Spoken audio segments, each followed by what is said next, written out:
Ora, isso é utopia, coisa de comunista. Onde que você já viu anarcocapitalismo implementado?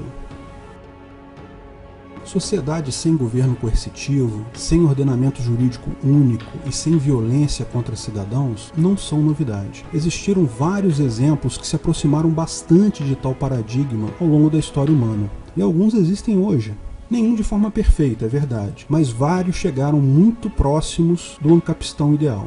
É importante entender que o ancapistão que está por vir é fundamentalmente diferente dessas situações do passado, posto que o ancapistão que virá é baseado no acesso amplo e barato à informação. Portanto, tenha em mente que o ancapistão que vemos como inevitável em alguns anos não será como esses exemplos. Veja o vídeo Por que o Estado vai desaparecer para entender por que isso é inevitável. De qualquer forma, avaliarmos esses casos passados, seus acertos e seus erros, é uma oportunidade importante para aprendermos o que pode dar certo e com o que temos que tomar cuidado no nosso ancapistão do futuro. Os casos que vamos ver surgiram por motivos aleatórios, não por busca explícita de uma sociedade voluntária. A maior parte deles teve bastante sucesso em melhorar as condições do povo, porém, todos os casos acabaram destruídos em algum tempo por invasão de estados externos. Como expliquei no vídeo sobre as fronteiras do ancapistão, nas condições de baixa informação, um exército organizado de um estado que explora seus cidadãos tende a ser mais forte que uma milícia voluntária formada por cidadãos livres da escravidão estatal. No momento que o ancapistão começa a despontar como uma força econômica, invariavelmente algum estado resolve acabar com o ancapistão para poder explorar tal riqueza.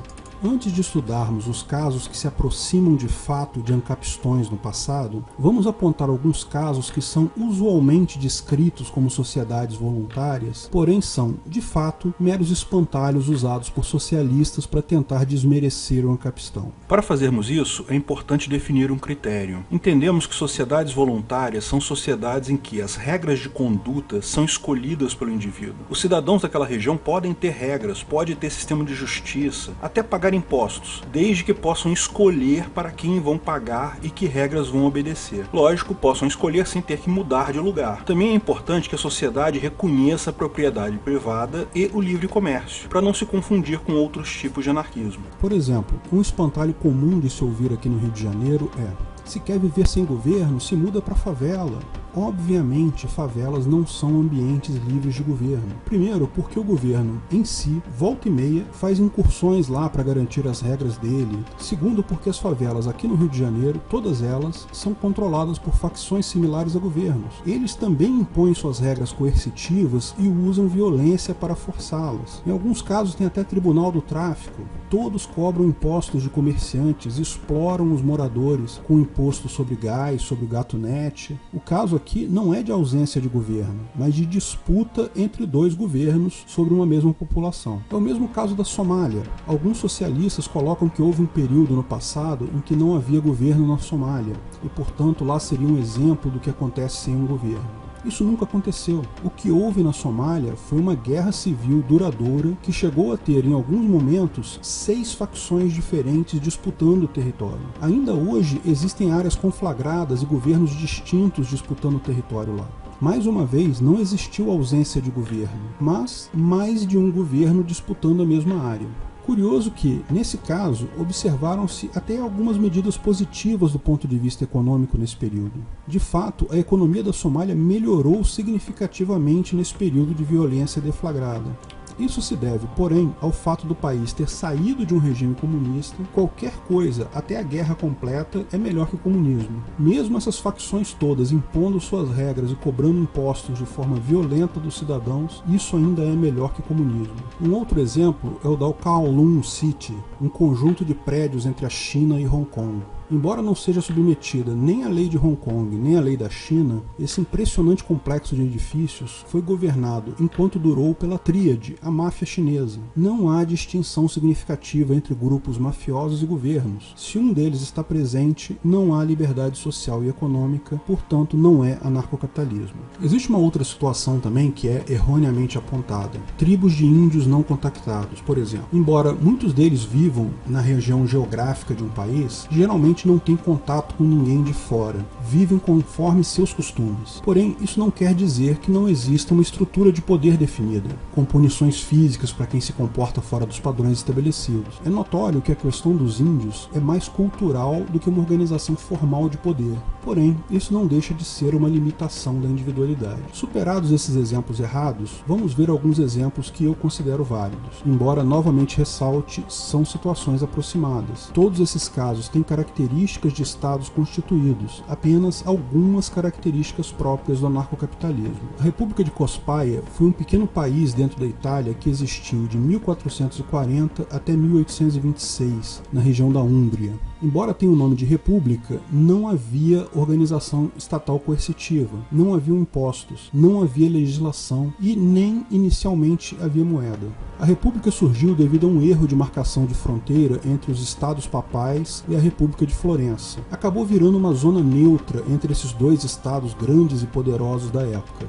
E esse equilíbrio de poder garantiu a segurança da região por muito tempo. Se um dos dois atacasse Cospaia, o outro veria isso como uma ameaça e poderia haver retaliações. Assim, um pequeno país, sem exército, sem governo, sem impostos, sobreviveu por vários séculos e prosperou economicamente de forma extraordinária. Casos de brigas e crimes eram resolvidos por arbitragem, em que as partes escolhiam uma pessoa para tomar a decisão. Em 1576, eles começaram a cultivar e comercializar o fumo, e tiveram muito sucesso, principalmente quando o Papa proibiu o uso do tabaco. Como era proibido no país ao lado, mas era liberado em Cospaia, isso se tornou uma fonte de recursos enorme. Infelizmente, o sucesso foi tanto que os estados papais simplesmente anexaram a região em 1826. Como não havia exército, não se pode sequer chamar isso de invasão, simplesmente anexaram. A Islândia, entre os séculos IX e XIII, também é um exemplo interessante. Logo após a colonização da região por vikings, o povo de lá começou a se organizar sob uma estrutura de godins, ou chieftains. Um god é um líder que dita regras de conduta para um grupo de pessoas e atua como juiz se ocorrer algum problema entre essas pessoas. Só que os gods não estavam limitados geograficamente,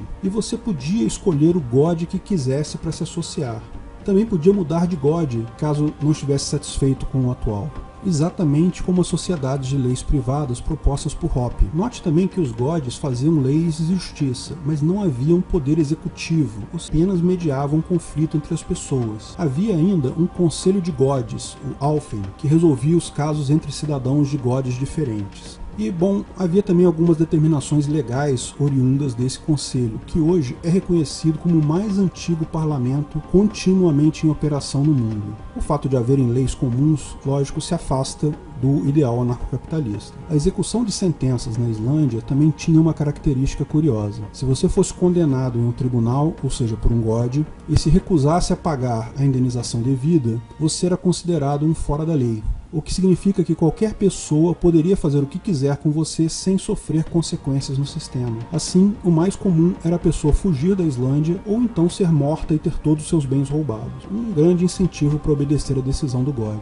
Da mesma forma, não havia um exército formal para defender o país. O que era possível devido ao país ser uma ilha relativamente isolada e ainda porque a Noruega considerava a ilha sua propriedade, mas não exercia tal poder. Justamente em 1220, o rei norueguês começou a cobrar vassalagem dos súditos, cobrar impostos, o que levou a vários desequilíbrios no sistema e, ao final, a sua transformação no sistema tradicional. Os gods passaram a ter uma área territorial demarcada, a executar tarefas, cobrar impostos e pagar impostos aos reis. Repare que o parlamento dos gods, o Alþing, é o parlamento islandês atual, ou seja, a estrutura não se rompeu, apenas abandonou a característica voluntária.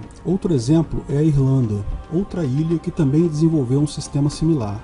Na Irlanda, os clãs, ou tuata, eram organizações similares, em que um líder, o rei daquele clã, comandava as pessoas do clã definindo leis e julgando casos. Novamente, não havia uma delimitação geográfica. As pessoas podiam escolher qual clã queriam pertencer e podiam trocar de clã conforme desejassem.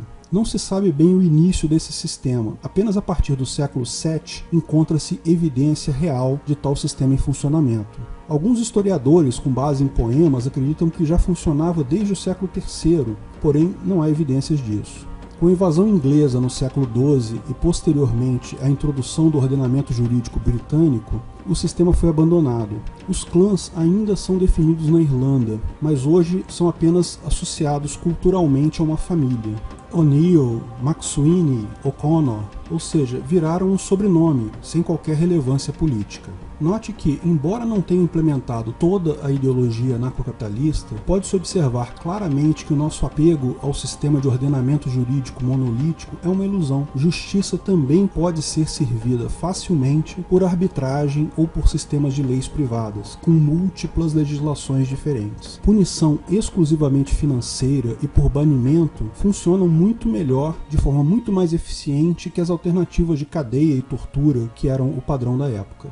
Porém, é importante ressaltar e reconhecer a fragilidade dessas sociedades face a estados militarizados. Esse mesmo ponto pode ser observado em relação a Liberland e outras iniciativas de ancapistão atuais. Liberland é um ótimo exemplo de uma iniciativa atual nesse sentido. Situada entre a Croácia e a Sérvia, em um pequeno terreno que não é reclamado por nenhuma dessas duas nações, o país possui instituições formais que sobrevivem exclusivamente de taxas ou doações voluntárias, até emite passaporte. Porém, o reconhecimento de outros países é limitado e, mais recentemente, tanto a Croácia quanto a Sérvia têm impedido as pessoas de chegar até Liberland. Em todos os casos, no momento que foi conveniente a um Estado, eles simplesmente anexaram aquela região. Da mesma forma, uma milícia que se torne muito poderosa dentro do Ancapistão pode facilmente tomar o poder e estabelecer um Estado. Por isso a importância do poder econômico. Uma sociedade voluntária, para ser estável, precisa garantir que o poder de trocas voluntárias é mais barato e simples do que o poder pela força.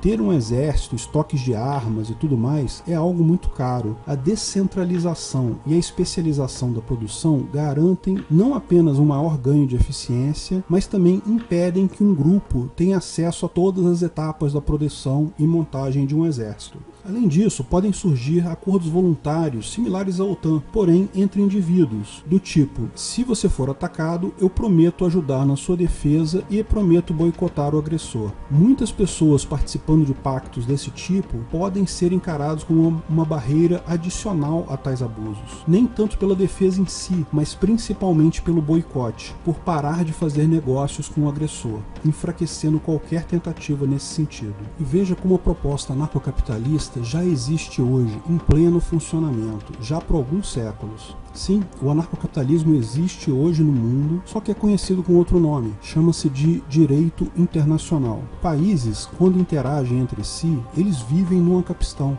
Veja o vídeo Quais serão as fronteiras do Ancapistão para mais detalhes sobre isso. Mas à medida que a informação descentralizada for minando o poder dos países, é natural que surja uma estrutura similar entre pessoas, cada um se comprometendo de forma voluntária e sem uso de violência para a convivência pacífica e o bem comum. A vigilância e a colaboração voluntária são necessárias para garantir a liberdade de todos e de cada um de nós. Se você gostou do vídeo, não esqueça de curtir e compartilhar. Comente abaixo se tiver qualquer dúvida ou se quiser sugerir novos temas. Se inscreva no canal e clique no sininho para ser avisado de novos vídeos. Lançamos vídeos novos todas as sextas-feiras, eventualmente algum vídeo extra durante a semana. Agradeço a todos os nossos apoiadores no Patreon, Apoia-se e Subscribestar, principalmente nossos apoiadores VIPs, areanobre.com.br, Bob Dias, Bruno Brinatti, Délcio de Castro Júnior, Keller, Fabrício Biasotto, Gabriel Carres, Matheus Azevedo, Matheus Nardi, Onias Vieira Júnior, Rodrigo Andolfato, Thiago Abreu, Washington Matos Poloto. Se quiser contribuir com o canal, ajudar na divulgação do anarcocapitalismo, veja na descrição do vídeo de que formas você pode fazer isso.